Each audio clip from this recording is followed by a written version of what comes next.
So if you're about to sign a publishing agreement or you're looking at the legalese and you wonder what's the main concern, everything legal in publishing pretty much all boils down to one question. Do you have the right to publish this book?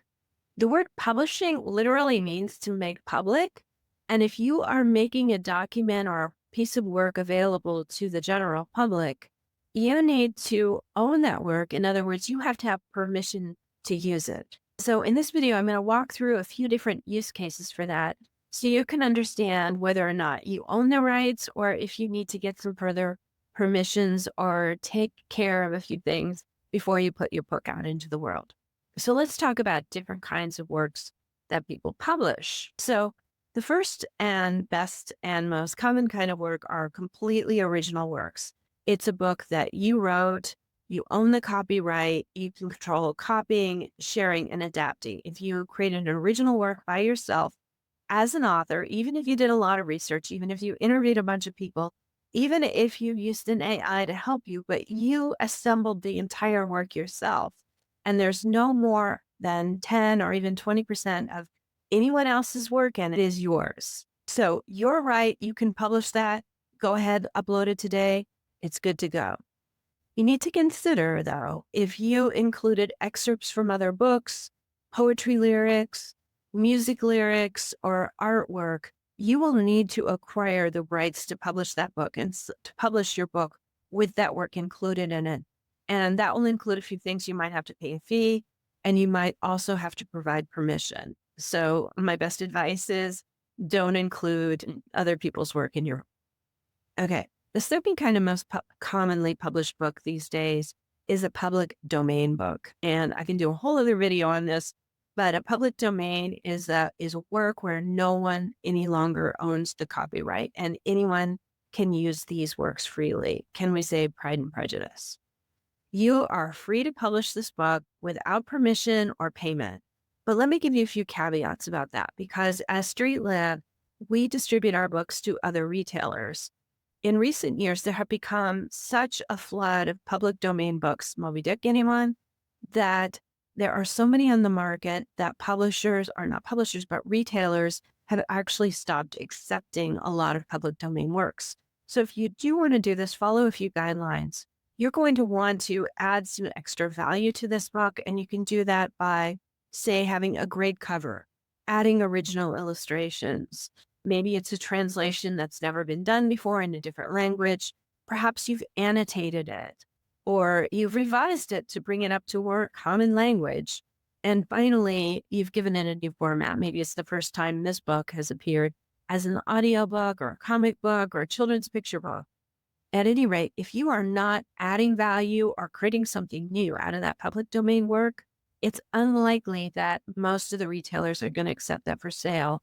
It was a big deal a few years ago, but public domain books, just pull them off the internet and put them up, aren't selling very well.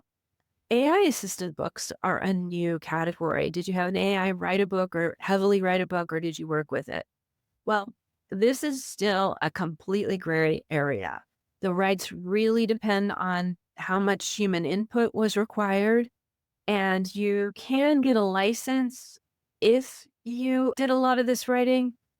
The legal status of this is still evolving. One thing I would definitely do if I were publishing an AI-assisted book is I would run it through a plagiarism checker just to make sure that it does not contain a lot of material taken from other people's books, because a lot of the AIs used authors to generate it, and you may be unknowingly someone else's copyright. So use AI with caution. And to be extra cautious in your metadata, when you're filling out the information about the book, you can annotate how much AI was involved in the book. That way you'll be in the clear. Whatever happens in the future, your book will be easily identified as such. Okay, another category of work, just licensed works. So actually, if you're a publisher and you are buying books, you're paying in advance, you're acquiring the rights from an author. You don't buy the book outright. You acquire the licensed rights to publish that book in a particular market. So Random House may buy my book and they're going to make paperback, a hardcover, and audiobook.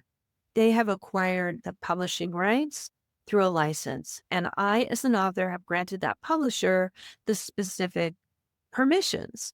Now, you as an independent author can also license other authors' books.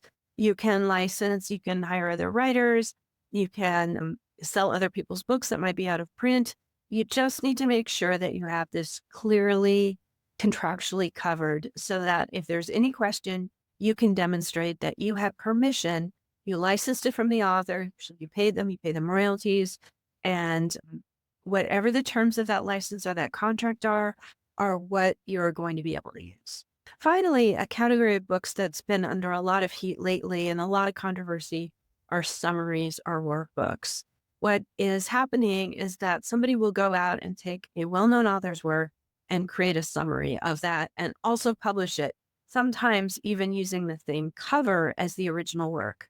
This has become very problematic because this confuses readers. They think they're buying the actual book from the actual author at a cheap discount price, but oh, lo and behold, it's a summary probably created by an AI, and it is not the legitimate work.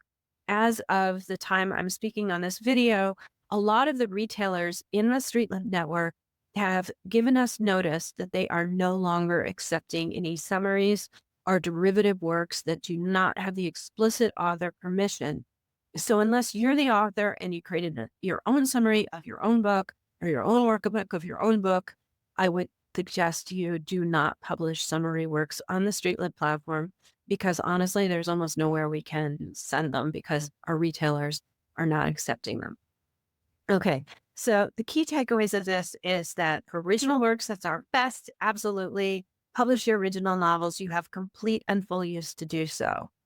Public domain, you can't simply republish a public domain work anymore. You have to give it a significant value add, and you have to, even when you're uploading the book and there's notes, you have to really explain why this is the best version of Moby Dick out there and why readers would want it.